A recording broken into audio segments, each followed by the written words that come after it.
Bom dia, pessoal. Tudo bem? Boa tarde, boa noite. Vamos fazer a nossa leitura de hoje para que esse dia, como todos, seja abençoado, iluminado por Deus e pela consciência de que estamos em Deus, assim como Deus está em nós, né? Vamos fazer a nossa luz brilhar, por menor que ela seja, que esse mundo está precisando de muita luz nesse momento difícil que está passando, né? Que estamos passando. Então vamos lá, vamos começar com o escrínio de luz do Chico, com Emmanuel. Acho que é com Emmanuel. A maioria é Emmanuel, né? Ai, ai. Mas de repente são diversos espíritos. Não, é o Emmanuel mesmo. Então tá bom, deixa eu abrir aqui.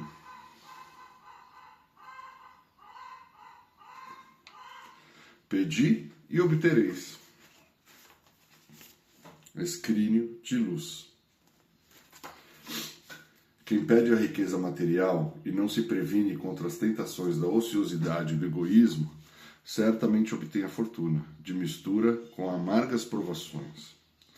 Quem pede a beleza física e não trabalha contra a vaidade, costuma receber a graça do equilíbrio orgânico em associação com dolorosas inquietudes. Quem roga o bastão da autoridade e não se imuniza contra o vírus da tirania e da violência, sem dúvida guardará o poder humano entre as nuvens de maldição e de sofrimento.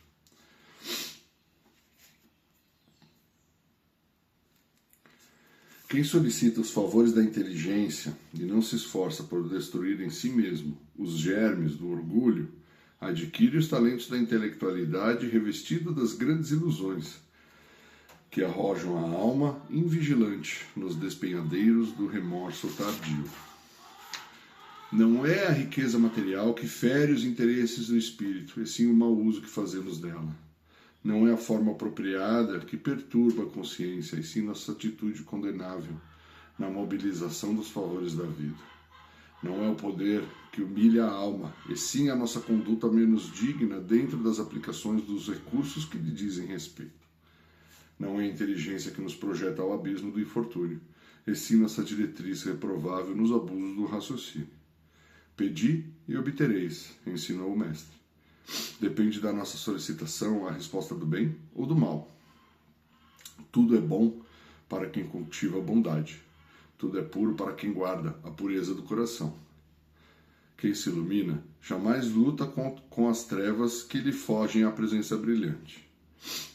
Sirvamos, pois, a Deus onde estivermos, procurando com o serviço incessante do bem descobrir-lhe a divina vontade, de modo a cumpri-la hoje, aqui e agora, em favor da nossa própria felicidade.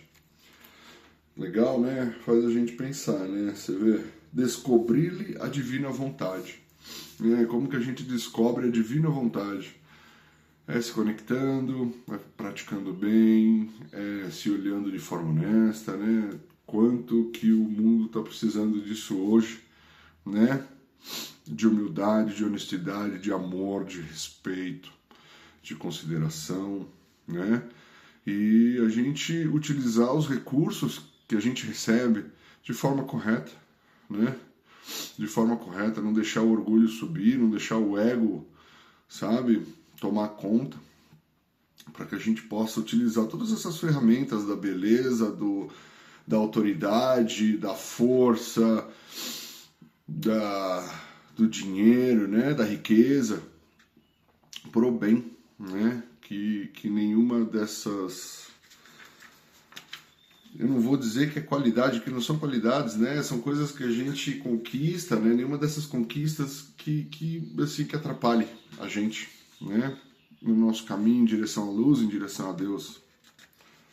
Legal. Vamos que vamos para a segunda leitura. Eu vou ler agora o Coragem. Nossa, vai ser de repente eu faço mais uma leitura hoje. Mas passou pouco tempo. Eu acho que esse Coragem ele é mais curto, Então acaba sendo rapidinho. Coragem, espíritos diversos, tá? Vamos lá, capítulo 35. Para libertar-nos. Capítulo 35. Para libertar-nos. A preguiça conserva a cabeça desocupada e as mãos ociosas. A cabeça desocupada e as mãos ociosas encontram a desordem. A desordem cai no tempo sem disciplina. O tempo sem disciplina vai para a invigilância. A invigilância patrocina a conversação sem proveito. A conversação sem proveito entretece as sombras da cegueira de espírito. A cegueira de espírito promove o desequilíbrio. O desequilíbrio atrai o orgulho alimenta a vaidade. A vaidade agrava a preguiça. Como é fácil de perceber, a preguiça é suscetível de desencadear todos os males, qual a treva que é capaz de induzir a todos os erros.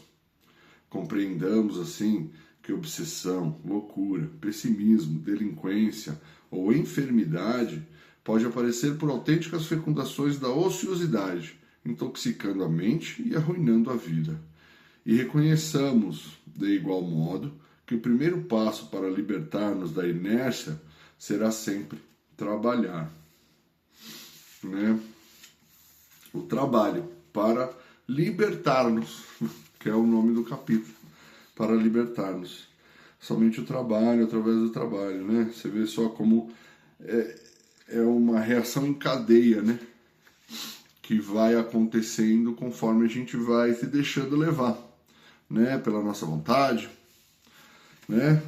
Pela preguiça, começa pela preguiça e passa pela cabeça desocupada, que cria desordem, que cria indisciplina, que cria invigilância, que cria conversação sem proveito, que gera cegueira do espírito, que promove o desequilíbrio, que atrai o orgulho, que alimenta a vaidade, que agrava a preguiça. E volta, né? Um ciclo vicioso. Vamos sair desse ciclo, né? Sair desse e de vários outros ciclos que a gente está preso, né? Principalmente esse de Sansara, né? Que o hinduísmo prega. A gente está preso aqui nas reencarnações, né? Sem fim, mas não é sem fim. Que a gente passa aqui até a gente aprender, né? Que somos filhos de Deus, temos luz dentro de nós. Tá bom, gente? Vamos fazer mais uma leitura? Vamos, vai. Deixa eu pegar um outro aqui. Vamos ver o Pensamento e Vida. Para a gente ler. Vamos fazer essas 3 leituras. Né? Escrínio de luz, coragem e pensamento e vida. Vamos ver. Dever. O dever define a submissão que nos cabe a certos princípios estabelecidos como leis pela sabedoria divina, para o desenvolvimento de nossas faculdades. Para viver em segurança, ninguém desprezará a disciplina. Obedecem as partículas elementares no mundo atômico, obedece a constelação na glória da imensidade. O homem viajará pelo firmamento, a longas distâncias do lar em que se lhe vincula o corpo físico. No entanto, não logrará fazê-lo sem obediência aos princípios que vigem para o movimento da máquina que o transporta. Desta forma, pode-se simbolizar o dever como sendo a faixa de ação no bem que o Supremo Senhor nos traça à responsabilidade para a sustentação da ordem e da evolução em sua obra divina no encalço de nosso próprio aperfeiçoamento. Cada consciência bafejada pelo sol da razão será interpretada assim à conta de raio na esfera da vida, envolvendo da superfície para o centro, competindo-lhe a obrigação de respeitar e promover, facilitar e nutrir o bem comum, a atitude espontânea que lhe valerá o auxílio natural de todos que lhe recolhem a simpatia e a cooperação. Com semelhante atitude, cada espírito plasma os reflexos de si mesmo, por onde passa, abrindo seus reflexos das mentes mais elevadas que o impulsionam à contemplação de mais vastos horizontes do progresso e à adequada assimilação de mais altos valores da vida. Deste modo, pela execução do dever, região moral de serviço em que somos constantemente alertados pela consciência, exteriorizamos a nossa melhor parte, recolhendo a melhor parte dos outros. Acontece, porém, que muitas vezes criamos perturbações na linha das atividades que o Senhor nos confia, E não apenas desconjuntamos a peça de nossa existência, como também colocamos em desordem muitas existências alheias, desajustando outras muitas peças na máquina do destino. Surge então para nós um inexorável constrangimento à luta maior, que podemos nomear como sendo o dever regeneração, pelo qual somos compelidos a produzir reflexos inteiramente renovadores da nossa individualidade à frente daqueles que se fizeram credores das nossas cotas de sacrifício. É dessa maneira que recebemos, por imposição das circunstâncias, a esposa incompreensiva, o esposo atrabiliário, o filho doente, o chefe agressivo, o subalterno infeliz, a moléstia pertinaz ou tarefa compulsória a benefício dos outros, como gleba espiritual para esforço intensivo na recuperação de nós mesmos. É por esse motivo que de nada vale desertar do campo de duras obrigações em que nos vejamos sitiados, por força dos acontecimentos naturais do caminho, de vez que na intimidade da consciência, ainda mesmo que a apreciação alheia nos liberte desse ou daquele imposto de dever, de devotamento e renúncia, ordena a razão, estejamos de sentinela na obra de paciência e de tolerância, de humildade e de amor, que fomos chamados intimamente a atender. Sem isso, não obstante a aparência legal de nosso afastamento da luta, somos invencivelmente onerados por ocultas sensações de desgosto ante as nossas próprias fraquezas, que, começando por ligeiras irritações e pequeninos desalentos, acabam matriculando-nos o espírito nos institutos da enfermidade ou na vala da frustração. Olha só, o dever. Fiquei até emocionado aqui agora.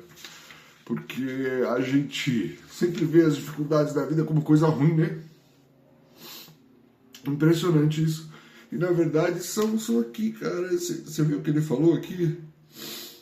A benefícios como gleba espiritual para esforço intensivo na recuperação de nós mesmos. São oportunidades de recuperação de nós mesmos, sabe? São aprendizados, assim, importantíssimos pra gente, sabe? A gente tem que encarar as coisas pelo verdadeiro valor que ela tem, sabe? Pelo verdadeiro valor que ela tem, porque a gente acha que o que é difícil é ruim, e não é, muito pelo contrário, sabe? Tem que passar a acreditar, porque essa é a verdade, que Deus está do nosso lado sempre, e tudo que acontece na nossa vida é para o nosso crescimento, sabe? É para o nosso aprimoramento, é para a nossa melhora. É misericórdia divina. Se a gente fosse pagar o que a gente deve mesmo de verdade, meu Deus do céu, ia ser pior. Pode ter certeza disso.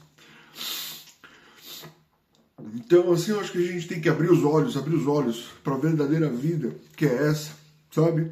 Que é essa da presença divina, presente, constante na nossa vida, e que direciona a gente, sabe? De a gente parar de querer brigar com o destino, querer controlar todas as coisas, mas agir com fé, agir com coragem, trabalhar o bem, sabe?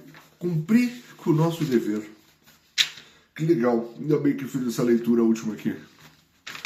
Gostei, que legal. É isso aí, gente. Cumpramos com o nosso dever de bom grado, porque ele está abençoado por Deus, e a gente vai, assim, sabe, fazer crescer a nossa luz, fazer crescer a nossa compreensão, o nosso amor por tudo e por nós. Então, vamos que vamos, sabendo que Deus está do nosso lado e que tem uma imensidão de espíritos de luz também dispostos a nos ajudar. Porque só depende da gente. Só depende da gente. Independente das condições, independente de como estamos. Deus está do nosso lado. De todos nós. Sem exceção. Tá bom, gente? Um beijo a todos. Fiquem com Deus. Deus ilumine o caminho de vocês e o dia de vocês hoje. Viu? Um grande abraço. Até.